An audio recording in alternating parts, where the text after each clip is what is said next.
Bienvenue à tous, bienvenue à toi. Aujourd'hui, on se retrouve pour une nouvelle vidéo. Donc dans cette vidéo-là, je vais vous montrer donc un luminaire vraiment très spécial. Donc commençons.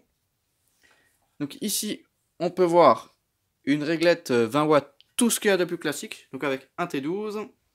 Donc cette réglette, elle est vraiment d'une très grande rareté de nos jours. Surtout en France, ces réglettes, elles sont vraiment assez rares à trouver. Donc c'est vraiment rare, c'est pas pour dire que c'est rare, mais ce genre de réglette, c'est vraiment rare à trouver. Surtout en 20 watts. En 40 watts, ça va encore. Mais en 20 watts, c'est quasi introuvable. Donc déjà, on a le tube. Et il y a beaucoup de gens qui connaissent pas ça. Hop, donc ici, vous pouvez voir le pin du culot. Ici, on a une bande d'amorçage qui se trouve à l'intérieur du tube. Elle n'est pas à l'extérieur, elle est vraiment à l'intérieur. Qui va jusqu'à l'autre électrode pour faire le pont. Et de l'autre côté, on a l'autre électrode, enfin l'autre bout du culot. Tac, donc donc ça, ce type de réglette, c'est des réglettes sans starter. On a le tube d'origine des années 60. Donc la réglette, elle date de fin 50, début 60. Donc Mazda Fluor, blanc industrie. Donc ça, c'est un tube qu'il faut vraiment pas casser parce qu'on n'en trouve plus du tout sur internet. Enfin si, on en trouve, mais ça coûte 20 balles le tube. Donc franchement, ça va parce que là, je recherche des tubes 40 watts. Parce que j'ai déjà une réglette comme celle-ci en 2x 40 watts. Mais les tubes se fabriquent depuis une dizaine d'années, donc il n'y a plus de stock et rien, donc c'est un peu la merde. Donc là on a le luminaire en question. Donc c'est des démarrages instantanés, donc il n'y a pas de starter. Le starter c'est lui qui se charge d'allumer le tube. Donc là je vous fais la vidéo de la réglette qui est sale. Dans une autre vidéo je vais vous montrer la réglette nettoyée et fonctionnelle. Donc là déjà je vais vous montrer un peu tout ça. Toute la réglette. Donc déjà là on peut voir les douilles. Le luminaire complet. Donc là c'était le dessus. Là c'était le dessous. Donc c'était une réglette que je voulais vraiment récupérer chez quelqu'un. Donc j'ai pu la récupérer. Je lui ai mis une ampoule. Enfin une petite ampoule qui pendouille à la place. Voilà. Parce que cette réglette là c'est vraiment introuvable de nos jours. Je sais pas comment ça se fait qu'elle y était encore. Mais c'est la première que je vois. Ici on a même encore l'autocollant d'origine Philips. Donc ça je viens de le découvrir. On a encore l'autocollant Philips d'époque. Ouais, donc il est vraiment encore là. Ça, c'est impressionnant. Le logo Philips des années 50. Ouais, donc c'est bel et bien un luminaire des années 50. 50-60.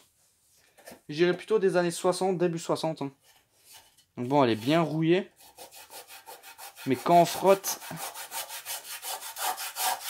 la rouille, elle part. Donc à mon avis, c'est juste de la rouille de surface. Donc la peinture, elle devrait réapparaître en dessous. Voilà. Donc là aussi, on a des vis pour enlever les supports. Donc pour fixer la réglette, c'est là. Et comme vous pouvez le voir, il n'y a qu'un fil de chaque côté de la douille. Ici, on a l'appareillage. Et là, on a l'autre fil de la douille. Donc j'ai testé le luminaire, il fonctionne. Donc je l'ai branché avant de faire la vidéo, il fonctionne. Donc déjà là, on a les deux supports. Qui sont comme dans ma RIE des années 50. Les mêmes vis. Donc déjà là, on a le support. Et quand on dévisse le luminaire. Et ensuite, la vis, on peut voir qu'elle bloque. Donc il faut trouver le filetage. Et on retire en arrière. Enfin, on dévisse à nouveau. Parce que c'est une vis où il manque un filetage et elle est de nouveau filetée. Donc au début, j'ai galéré à démonter. Quand j'ai récupéré la RIE, c'était exactement le même système. Donc j'ai vraiment galéré à démonter le truc. Et voici les supports. Donc ça, c'est vraiment des supports tout ce qu'il y a de plus classique. Donc ça vient se mettre là-dedans. Ça, on fixe au mur. Donc il fallait pas se planter dans les mesures parce que sinon on n'est pas en face du support. Tac, donc de même pour là, donc c'est la même vis ici de ce côté-là. Là on a la douille avec l'araignée, là, enfin là c'est vraiment le gros bordel. Donc là, il y a les mêmes douilles chez Mazda. Sauf qu'il y a écrit Mazda là-dessus. Donc c'est vraiment cool, le petit Mazda Fluor qui soit dedans. Ça c'est vraiment intéressant. Donc voici un peu toute la réglette. À l'arrière. L'autre côté, le dessus. Enfin devant. Donc je vais vous montrer l'appareillage. L'appareillage d'origine. Voilà, donc ça c'est vraiment cool. On a l'appareillage d'origine d'époque. tac, des années 60. Je dirais même 50, enfin bref. Ça reste à confirmer sur catalogue. On a toutes les bornes. Donc c'est un câblage qui est vraiment simple. On rentre la phase et le neutre. Et on sort juste le fil qui va du ballast à la douille. Et de cette douille là, celle-là, on repart juste sur le secteur. C'est rien de plus compliqué. Hop, donc aussi les vis d'origine qu'il y avait dans le mur, elles sont là. Donc je sais pas si c'est les vis d'origine, mais je les garde. Voilà. Qu'est-ce que je peux encore vous dire sur cette réglette? Ouais, donc on a le bornier d'origine aussi. Voilà, ça c'est vraiment cool. Les douilles, donc il n'y a pas de starter hein, pour ceux qui se demandent. Même si je l'ai déjà dit plusieurs fois, mais il n'y a pas de starter dans ce type de réglette. Tout se fait avec le ballast, mais je ne sais pas exactement comment ça fonctionne. Donc là ensuite, ouais, je vais tout de suite démonter l'autre support. Donc déjà faire le focus. S'il veut bien, allez. Voilà. Et du coup là, je peux desserrer cette vis là. Donc le mur il était blanc à l'origine et ça s'effrite complètement parce que cette lampe elle était dans un local vraiment humide. Genre il fait vraiment super humide là dedans. Du coup ça m'étonne qu'elle soit pas plus rouillée que ça. Voilà. Je remets les tubes. Donc le tube c'est comme un T8. Hein. Enfin un T12 ou un T8. C'est comme un G13. Donc là on a un culot R18S. Donc d'abord on clipse. Et ensuite on fait un quart de tour. Enfin 2 quarts de tour, il y a 2 clics. Il y en a un premier, là on sort le tube, là on a un deuxième, mais je pense que là ça devrait déjà fonctionner. Mais pour vraiment bien l'emboîter, il faut que les douilles elles soient vraiment perpendiculaires.